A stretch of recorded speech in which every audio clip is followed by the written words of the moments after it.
아빠 모두 알고 할아버지 할머니 시사님까지 우리 동네 어린이 병원.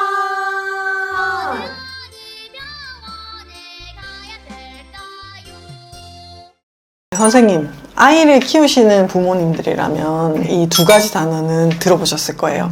바로 애착 그리고 훈육. 그러니까 애착과 훈육이라는 건 되게 중요한 거잖아요, 육아에 네. 있어서. 근데 약간 상반된 느낌이 있어요. 그래서 이걸 애착을 할 것인가 아니면 훈육을 할 것인가 이 기로에 서 있는 경우가 많은 것 같아요. 두 개 중에 선택해야 되는 느낌? 그래서 같이 할 수 없을 것 같은 느낌이 좀 있거든요. 그렇군요. 네네네. 그 양립할 수 있는 방법이 있나요? 양립을 해야만 하고 양립할 수 있습니다. 결론부터 말씀드리자면 관계가 좋아야 교육도 되죠. 그러니까 관계를 뜻하는 게 애착이고 교육을 하는 게 훈육이죠.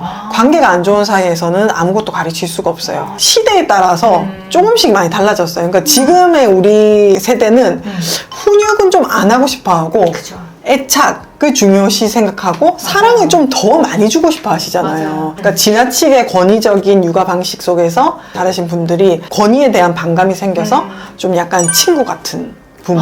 약간 아이를 존중해주고 아이의 마음을 다 이해해주고. 받아주는 맞아. 그런 식의 이제 육아 스타일이 좀 많이 유행을 하는 것 같아요. 맞아요. 근데 그 친구 같은 부모가요, 과연 옳은 것인가라는 생각을 저는 좀 많이 하거든요. 네네. 거기에 대해서 좀 어떻게 생각하세요? 그래서 친구 같은 부모라는 말에는 사실 굉장히 다양한 의미를 내포할 거예요.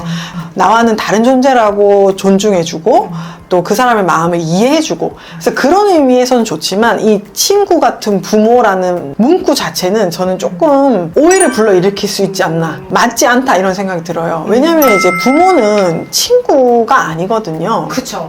그래서 우리가 보통 가계도를 그려보신 적 있으시죠? 우리가 가계도를 그렸을 때 엄마하고 아빠하고 그 네. 밑에 자녀들이 네, 이렇게 있죠. 그래서 우리가 건강한 가족 관계라고 하는 것은 이 가족 구성원들 간의 그 위치와 역할이 정확하게 있는 것을 얘기를 해요. 그래서 보통은 이렇게 위에 부부 관계가 먼저 존재를 하고 네. 그 하위 체계로 자녀 관계가 존재를 해요. 그래서 사실은 명확하게 부모하고 자녀하고 사이에는 체계가 있는 거죠.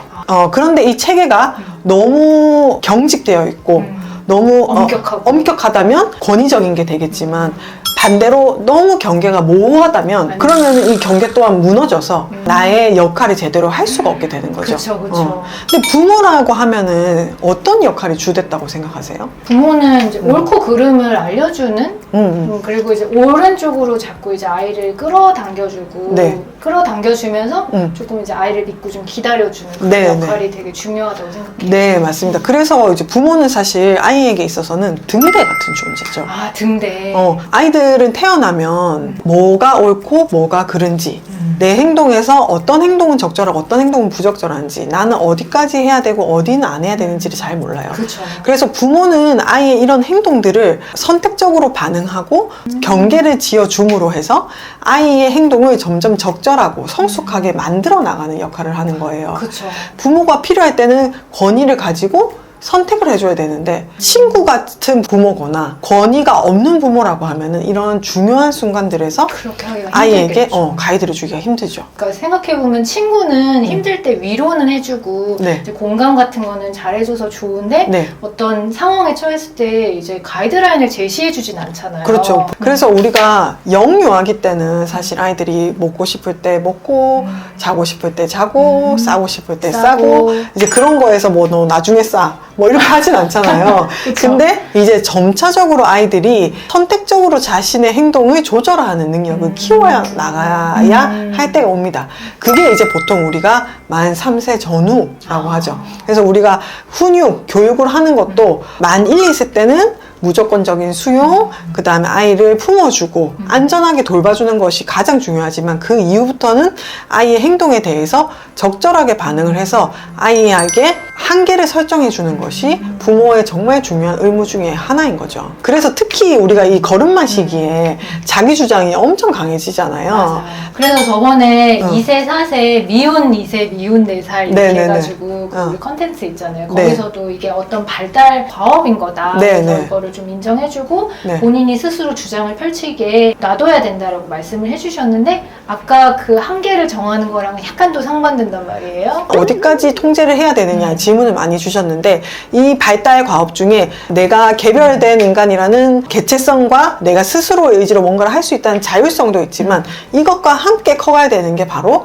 자기 통제력입니다. 나의 욕구를 통제하고 조절할 수 있는 능력 또한 지금부터 계속 발달을 해나가야 된다는 거죠. 그거를 해나가는데 부모의 역할이 되게 중요하겠어요. 그렇죠.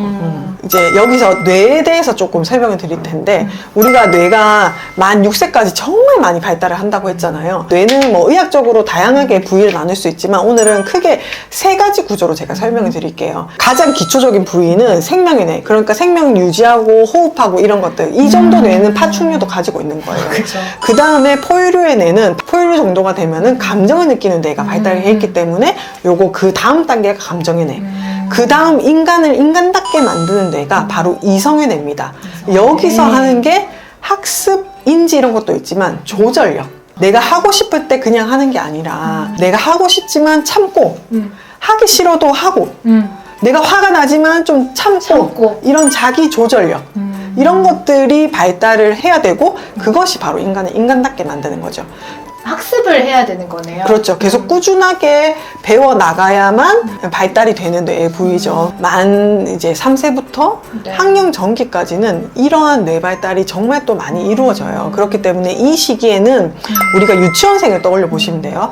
유치원에 가는 시간이 있고, 식사 시간이 있고, 유치원에서 돌아오는 시간이 있고, 네. 규칙에 따라서 활동하고, 또 배변도 어때요? 그냥 하는 게 아니라 화장실에 가서 하고, 양치하는 시간도 있고, 이런 식으로 생활 습관, 생활 규칙을 배우고요. 단체 활동도 하기 시작하죠. 그러면 이제 유치원에 가면은 좀 단체 생활이다 보니까 다 같이 할 때 또 해야 되고, 네네. 식사 시간도 다 같이 먹을 때 먹어야 네. 되고, 이런 규칙들을 배워나가는 그렇죠. 거잖아요. 맞아요. 그거는 자연스럽게 되는 게 아니라 기억과 학습을 통해서 네. 배워나가는 네. 거다. 그래서 그 역할을 꾸준히 집에서부터 연습을 시켜주셔야 되는 거죠. 이 과정에서 아이들이 필수적으로 느끼는 감정이 있어요. 좌절감이죠. 왜냐하면 안 될 때가 많거든. 그러니까요. 욕구가 즉각적으로 충족되지 않을 때 우리는 그 좌절감을 느끼게 됩니다. 근데 그 좌절감을 조금 인내할 수 있는 힘이 키워져야 되는데 그게 좌절 내성이라는 거예요. 뚜기가 되는 거를 네. 이제 그래서 연습하는 거구나. 맞아요. 근데 그게 어느 순간 갑자기 6살 되면은 될 거야. 초등학교 가서 괜찮을 거야. 이런 게 아니라 꾸준히 조금씩 이제 교육을 해줘야 되거든요. 그래서 적당한 정도의 좌절은 필수적입니다. 그래서 정신과적으로는 옵티멀 프러스트레이션, 그 영어 나왔어. 최적의 좌절감이라는 말이 있어요. 어차피 수험생 되고 대학교 나오고 이러면 그때 좌절감 엄청나잖아요. 근데 뭐하러 어릴 때부터 이렇게 좌절감을 느끼게 해줘야 되냐. 꽃길만 걷게 해주고 싶다. 그렇게 생각하시는 부모님들 많으실 거란 말이에요. 맞아요. 그래서 더 허용해주고 오냐오냐 해주게 되는 것 같아요. 이때부터 좌절 내성을 길러야 네. 나중에 커서도 좀 더 좌절에 이제 강하게 이겨낼 수 있는 힘을 기를 수 네. 있다는 거죠. 그래서 이거를 맷집으로 생각하시면 돼요. 맷집. 우리가 맷집을 키워놔야 나중에 정말 큰 좌절이 왔을 때도 그거를 견딜 수 있는 힘이 생겨요. 좌절은 피할 수가 없어요. 맞아. 이 아이를 내가 정말 집에서 혼자 키우지 않는 이상 얘가 좌절감을 안 느끼면서 살 수는 없어요. 근데 그 좌절을 집에서는 다 받아주면서 유치원에 가서 좌절을 느끼면 얘가 어떻게 되겠어요? 더 혼란스러울 것 같아요. 유치원은 싫어하겠죠. 맞아요. 여긴 왜 이래? 맞아요. 집에서는 다 내 맘대로인데. 그러면은 아이가 사회적으로도 미성숙해지는 거예요. 이거는 부모님 몫이죠. 부모님이 기본기를 세워주셔야 그게 유치원에서 발휘하고 더 단단해지는 과정이에요. 그래서 일부러 아이를 좌절하게 하실 필요는 없어요. 일부러 막 넘어뜨리고 막 일어나! 이제 신체 발달도 보면 애들이 갑자기 기다, 갑자기 어느 순간 탁탁탁 잘 걷는 게 그렇지 아니잖아요. 않죠. 애들이 수백 번 넘어지죠. 그것도 다 좌절이잖아요. 좌절이죠. 결국에는 이런 것들이 아이를 오냐오냐 다 해주기만은 해서는 안 된다는 얘기고, 그렇기 때문에 훈육이나 교육이 꼭 필요하다.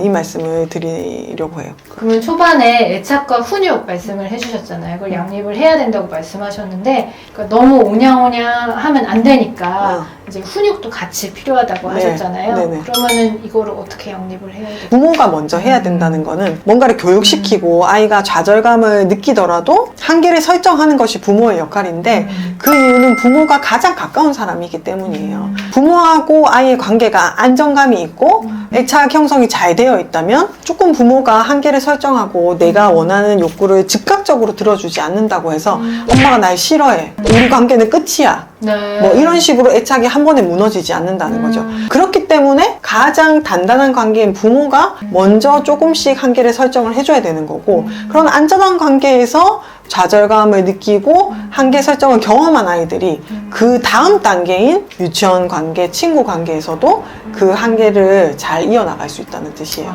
결국은 애착을 베이스로 훈육이 들어와야 되는 거죠. 저는 그 등대라는 표현이 되게 딱 알맞는 비유라고 생각을 해요.